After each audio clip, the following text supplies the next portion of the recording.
His faith shall spread, shall take share of the whole world.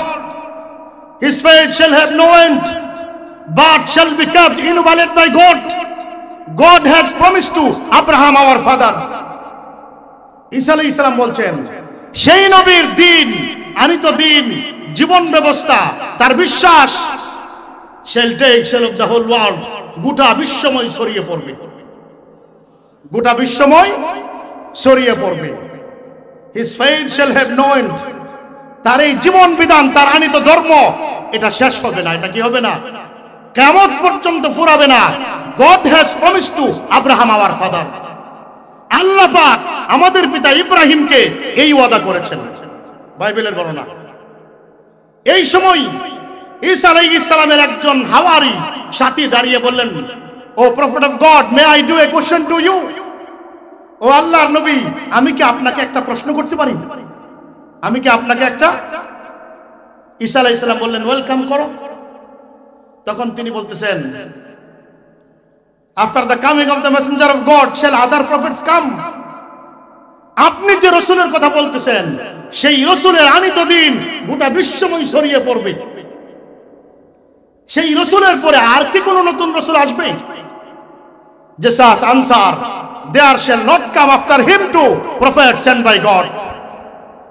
ঈসা আলাইহিস সালাম answer করলেন, উত্তর দিলেন, সেই রসুলের পরে আল্লাহর পক্ষ থেকে আর কোন সত্যিকারের রসুল, নবী রসুল আসবে না। There shall come a great number of false prophet. আসবে কিছু মিথ্যা নবুয়তের দাবিদার, কিছু ভণ্ড নবীর আবির্ভাব হবে। কেমন নবী? The name of Messiah is invariable. His blessed name is Muhammad, Muhammad, Muhammad. গত 15টা বছর এই বাংলাদেশের জমিনে জালেমরা ক্ষমতায় ছিল কিনা বলেন? আর যারা আমাকে চেনেন, কোন এজেন্ডা দিয়েই আমার মুখ বন্ধ করতে পারেনি। জালেমরা কোন মাহফিলে আমাকে আটকাতেও পারে নাই। আমার এলাকার প্রত্যেকটা মাহফিলে জালেমদের বিষ উপড়ে দিয়েছিলাম।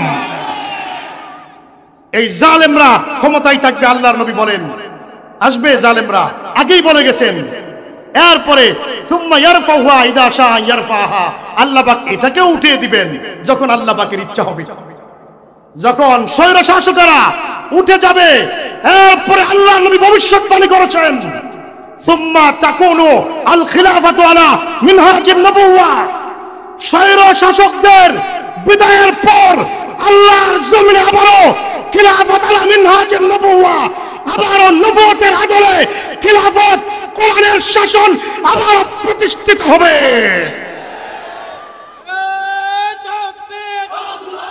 39 জায়গায় আমি গুনেছি তিনি লিখেছেন লা হাকিমা ইল্লাল্লাহ, এর তরজমা করেছেন হাকিম, ইলাহের তরজমা করেছেন হাকিম। তার মানে কেউ যখন গ্রহণ করলো লা ইলাহা ইল্লাল্লাহ, এর অর্থ দাঁড়ায় আল্লাহ ছাড়া কোনো আইনদাতা নাই, আল্লাহ ছাড়া কোনো হুকুমদাতা নাই, আল্লাহ ছাড়া কোনো বিধানদাতা নাই। আল্লাহ পাককে বাদ দিয়ে সংবিধান রচনা করার মতো ক্ষমতা আর কারো নাই।